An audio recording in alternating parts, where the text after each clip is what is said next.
Hey y'all, welcome back to my channel, The Southern Lounge Room. It's your girl Lady J, where I of course bring you the latest in female rap tea as well as a little bit of urban news. So go ahead while you're here, like, comment, share, and subscribe to the channel. And let's go ahead and get into a few things today.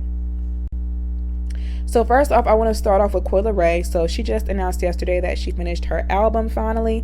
Now, I'm not really checking for a Coi Leray album, but I know her fans are the TikTok generation, the younger girls, like kids and teens, because, you know, she big on TikTok. She make TikTok songs with matching TikTok dances, and I believe Coi Leray would be satisfied with being known as the queen of TikTok. Now, I'm not necessarily saying that's a bad thing. It's just that she always has something to say when it comes to TikTok. Like last month when the Shade Room posted that Adele interview, when Adele mentioned that she wants to make music for her generation instead of the TikTok generation, you know, people who really aren't on TikTok, something that people can actually relate to. Coi Leray jumped in the comments all defensive when nobody even mentioned her, talking about some wait till I drop this album. And I've noticed she always becomes defensive anytime that TikTok is mentioned, even if nobody has mentioned her. So I believe that she personally knows that she's a TikTok artist, because back in October, she tweeted that TikTok artists go straight to Billboard every time, so call me a TikTok artist whenever you want to throw TikTok in there. And she also mentioned something about it again last month about people referring to her as a TikTok artist. All this summer, she was defending herself being a TikTok artist after that XXL freestyle. So at this point, I believe she knows she makes music for TikTok because that's what works for her, and that's how she's making her coins. As soon as she dropped a song, it's going on TikTok. She even said that herself. So like Nicki said, these girls time TikToking, they better stick to dancing, okay? So I know Coi felt that. But she is out here getting it back by any means, even if it is via TikTok. So let me know if you're looking forward to that Coi Leray album. I just hope she don't plan on dropping when the rest of the rap girls plan on dropping in 2022. So let me know your thoughts on that below.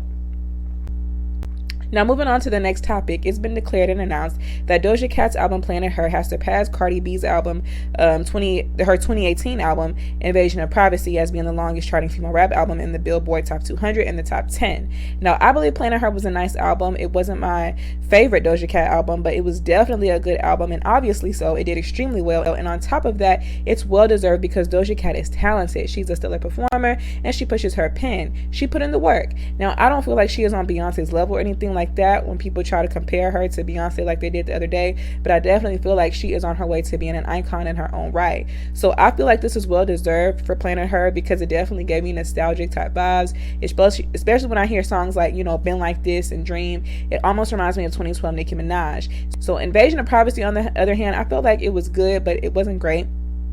I personally feel like the antics from 2017, 2018 kind of helped propel that album in numbers, including the beef with Nicki Minaj. I don't care what y'all say, messy controversy sells, which is why it is still being used as a tactic employed by artists and labels. Just look at Danny Lay. She had 3 million followers a month ago, and after her messy follow with the baby, she gained 1 million followers and a boost in her streams overnight. So imagine if you're beefing with Nicki Minaj, the queen of rap. Now, speaking of Cardi B, congrats to her on her 3rd diamond single. I see Atlantic over there just handing them out. Okay, so her first was Bodak Yellow, which is her only diamond solo single. And then, of course, the Maroon 5 record and the I Like It record with Bad Bunny and J Balvin. In my opinion, it seems like after every negative publicity Cardi gets, her label saves face with the diamond single. Like a couple weeks ago, after it was announced that all-female rap album or soundtrack she produced with Halle Berry didn't even chart and performed horrible, a day later, she gets a diamond single with Maroon 5. And here we are now after that embarrassment of a mess that went down on Sunday when she got caught and called out for following a Nicki hate page that she claimed was the Cardi fan page. Not even 48 hours later, her label gives her another diamond single. So now some people on Twitter found it odd when you have, you know, goats out here that have been doing their thing in the industry and haven't even went diamond. But, I mean, you have to look at the push she gets by her record label and the history of Atlantic. Also, speaking of Cardi B, she was tweeting and retweeting some things on her Twitter yesterday, a whole day after it was outed that she was following this weird burner account Nicki hate page. I did cover what went down in my last video, but yesterday after everything happened, she was basically retweeting tweets about how that quote-unquote fan base, meaning the Barbs, wants to attach her to drama. She retweeted tweets from her fans saying that she is booked and busy, and if people didn't make a fake rumor, she would need to respond to them. But baby, what doesn't Cardi respond to at this point? She responds to just about everything, especially when it comes down to the Barbs or Nicki Minaj.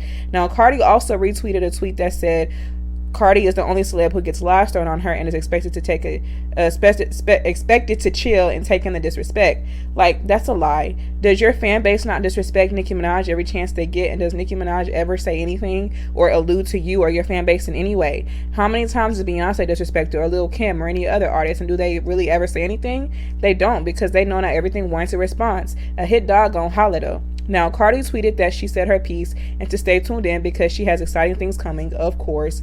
Now, this is interesting because in my last video, I mentioned how Cardi had mentioned that she had 15 jobs and 2 kids and didn't have time for things that don't concern her, more specifically that quote-unquote case, as she calls it. But I just want to remind the public of something before believing this for a minute, because that situation was just too weird to me.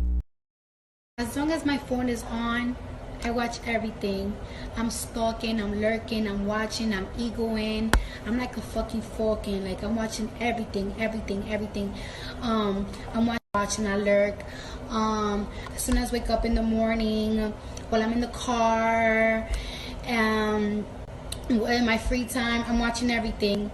Watching my apps, I watching the people that I used to fuck with, the bitches that I fuck with. Even if I don't have no offense for them, I still watch them. I watch people that I had beef with since high school. I'm watching my friends. I'm watching my friends' apps. Now come to your own conclusion. Now, the last topic I want to talk about is Megan Thee Stallion and Tory Lanez. So this case is about on my last nerve because I wish it was over already. I can only imagine how they feel. I am over all the he say, she say at this point. I just want some concrete evidence because many people are convinced that Tory did harm Megan, and you also have many people convinced that Megan is not being truthful about being harmed in the way that she was harmed. And now it's another story of he say, she say that Tory told Megan to quote unquote dance B-word before harming her. And again, it's he say, she say. It has not been proven to be true because we don't have the actual transcripts of what was said in court. But Tory did tweet that he wanted someone to really report what was actually said in court, and he claimed that his lawyer stated contradictory evidence for 45 minutes straight that actually proves his innocence, yet the media decided to run with the messy and a false headline, according to Tory. Now, initially when all this went down last year, I sided with Megan, but of course, as the months went by and things just kept getting messy and exposed, I'm looking at both of them sideways at this point because it's really not all adding up to me. It's always two sides to every story, and somewhere in the middle lies the truth. So I don't believe either of them is completely innocent, but I do want this case to be settled, and someone is going to have to come out on the losing end. So you let me know your thoughts on that below. Again, keep it cute in my comments. This is my commentary, my opinion. You can let me know yours below. I look forward to reading your thoughts, and don't forget to hit that thumbs up and subscribe to my channel and lounge at me on Instagram and Twitter at Lady J Lounge Room. I will see y'all in the next video, fam.